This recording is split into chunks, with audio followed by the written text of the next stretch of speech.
আসসালামু আলাইকুম রহমতুল্লাহ। আজ শিখব কোরবানি যার জন্য ওয়াজিব যেভাবে করতে হয় এবং কোরবানির সকল মাসআলা এই ভিডিওতে পাবেন। এজন্য ভিডিওটি একটু লম্বা হবে, আপনারা সকলেই ধৈর্য সহকারে শুনবেন, আশা করি উপকৃত হবেন। যত বিধান আছে তার অন্যতম হলো কোরবানি। কোরবানি করা অত্যন্ত তাৎপর্যমণ্ডিত ও ফজিলতপূর্ণ ইবাদত। এতে আছে আত্মত্যাগের মহিমা ও আত্মের সেবার গর্ব।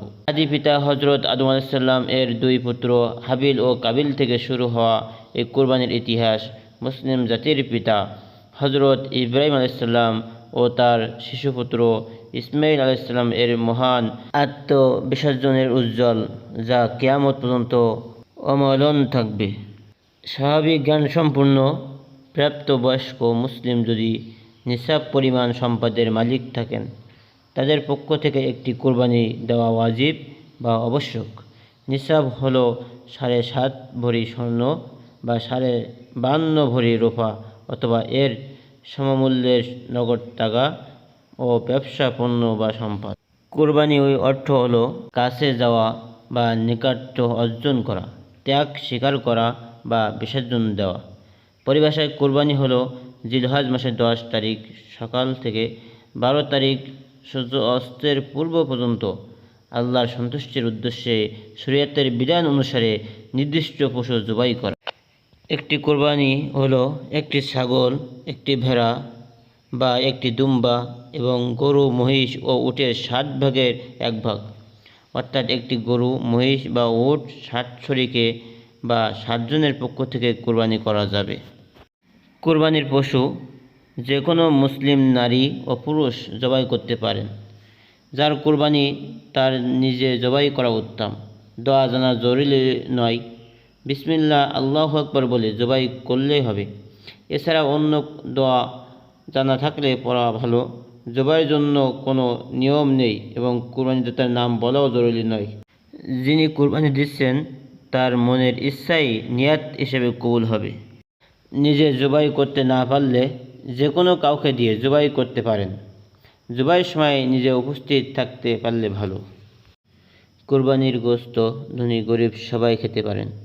সুন্নাত হলো কিছু অংশ আত্মীয়স্বজনকে দেওয়া, কিছু অংশ গরিব পাড়া প্রতিবেশীদের দেওয়া এবং কিছু অংশ নিজের পরিবারের জন্য রাখা। যত বেশি দেবে তত ভালো। প্রয়োজনে সম্পূর্ণটাও রাখা যাবে। অনেকেই 7 ভাগের 1 ভাগ দিয়ে থাকেন, অনেকে সামান্য রেখে পুরোটাই দিয়ে দেন। ত্যাগের কোরবানির গোশত ভোগের জন্য পুঞ্জীভূত করে রাখা অনৈতিক ও অমানবিক। তবে বিশেষ কোনো ব্যক্তির জন্য বা শখের বশে অল্প পরিমাণে রাখতে কোনো দোষ নেই। ওয়াজিব কোরবানি ছাড়াও ছোট বড় জীবিত মৃত যে কোনো কারোর পক্ষ থেকে যে কোনো কেউ নফল কোরবানি আদায় করতে পারেন। এতে উভয়ে সওয়াবের অধিকারী হইবেন। নারী যদি সমর্থবান বা নিসাব পরিমাণ সম্পদের মালিক হন, তার পক্ষেও কোরবানি ওয়াজিব। শিশুদের উপর কোরবানি সহ কোনো ফরজ ওয়াজিব প্রযোজ্য নয়।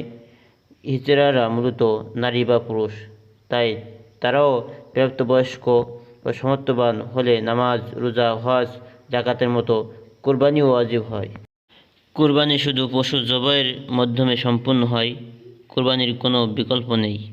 টাকা পয়সা প্রদান, অর্থ সম্পদ দান, সদকা খয়রাতের মাধ্যমে কোরবানি আদায় হবে না।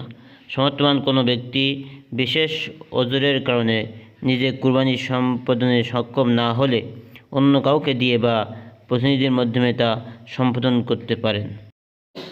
এক্ষেত্রে পশুর মূল্য ও ব্যবস্থাপনার যাবতীয় ব্যয়ও তাকে বহন করতে হবে।